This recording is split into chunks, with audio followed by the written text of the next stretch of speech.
सो telecom industry को एक normal industry नहीं है, यहाँ पे आपको काफ़ी सारा कैपिटल चाहिए, काफ़ी हैवी इंफ्रास्ट्रक्चर चाहिए एंड ये काफ़ी पॉलिटिकली सेंसिटिव इंडस्ट्री है। सो अब इन्हीं सभी रीजंस की वजह से हमने इस इंडस्ट्री में पहले भी बहुत सारे कॉम्पिटिशन कोलैप्स होते हुए देखा है एंड इन्हीं सारे कोलैप्सेस की वजह से हमने यहाँ पर प्राइस वॉर को देखा, यहाँ पे कई सारे कॉम्पिटिशन एग्जिट्स हो गए एंड इंडियन टेलीकॉम मार्केट में बेसिकली यहाँ पे ड्यूपल स्टैब्लिश हो गई एयरटेल एंड जियो की। एंड बात रही वोडाफोन आइडिया की, तो 2026 आते आते इस पूरी इंडस्ट्री में वोडाफोन आइडिया एक बस नाम रह गया है। बट इस समय ये नाम भी वी का काफी इंपॉर्टेंट है, क्योंकि अगर ये नाम भी चला गया तो इंडियन टेलीकॉम मार्केट से लिटरली सारा कंपटीशन खत्म हो जाएगा। ऐसे कई लोग बोलेंगे यहाँ पे बीएसएनएल भी है, बट बीएसएनएल कंडीशन हम सबको पता है। सो अब ये मैटर इतना सीरियस हो गया कि गवर्नमेंट को भी इसमें स्टेप इन करना पड़ा। अभी तक जिस गवर्नमेंट ने वी को लूटने की सोची थी, अचानक से वो गवर्नमेंट वी पे मेहरबान हो गई है। सबसे पहला गवर्नमेंट ने स्टेप ये लिया कि वी कंपनी को बोला जो तुम्हारे ऊपर एजीआर ड्यूज है वो तुम 10 साल के लिए मत दो, आराम से देना। और ये एजीआर ड्यूज कुछ है 87,000 करोड़ रुपीज के अराउंड।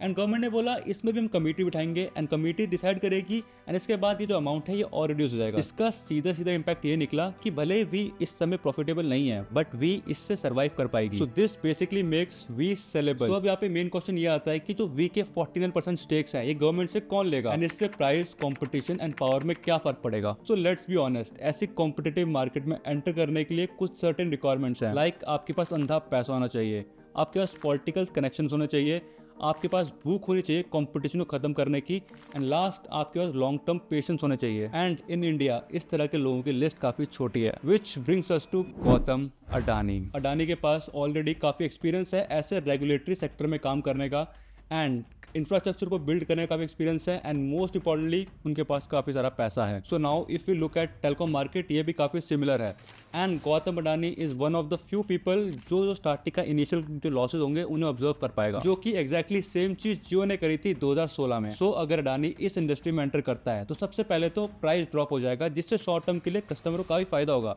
सेकंड चीज, नेटवर्क में काफी हैवी इन्वेस्टमेंट होगा।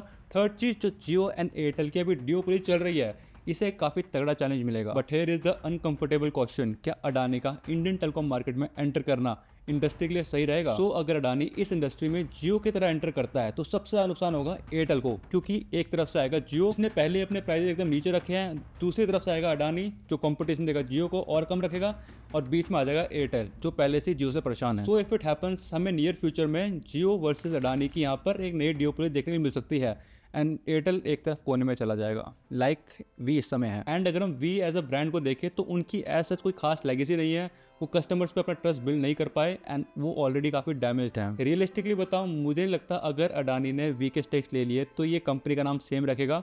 मुझे लगता है इसमें रीब्रांडिंग काफ़ी ज़्यादा होगी। एंड जैसे हम जानते हैं जियो का जो फेस है वो मुकेश अंबानी है, वैसे ही चाहेगा अडानी की मैं भी इस कंपनी का फेस बनूं। But this is not about Adani versus Ambani, this is about whether India will get real competition और just rotation in power. Adani की एंट्री इस इंडियन टेलीकॉम मार्केट को शॉर्ट टर्म के लिए सेफ तो कर देगी, बट क्या हम लॉन्ग टर्म में एक दूसरे ड्यूओपोली में फंसने वाले हैं? अब यहाँ पे जरूरी नहीं है कि जो 49% स्टेक्स हैं ये बस अडानी ही लेगा, यहाँ पर और भी बायर्स हैं मार्केट में, लाइक टाटा भी ले सकता है। टाटा ऑलरेडी यहाँ पे बीएसएनएल के साथ काम कर रहा है 4G बिछाने में, तो उन्हें थोड़ा एक्सपीरियंस भी है टेलीकॉम का, तो वो भी यहाँ पे एंटर कर सकते हैं। बट अगर यहाँ पे अडानी आया तो वो जियो की तरह डिसरप्शन ला सकता है, क्योंकि उनके पास इतना पैसा है।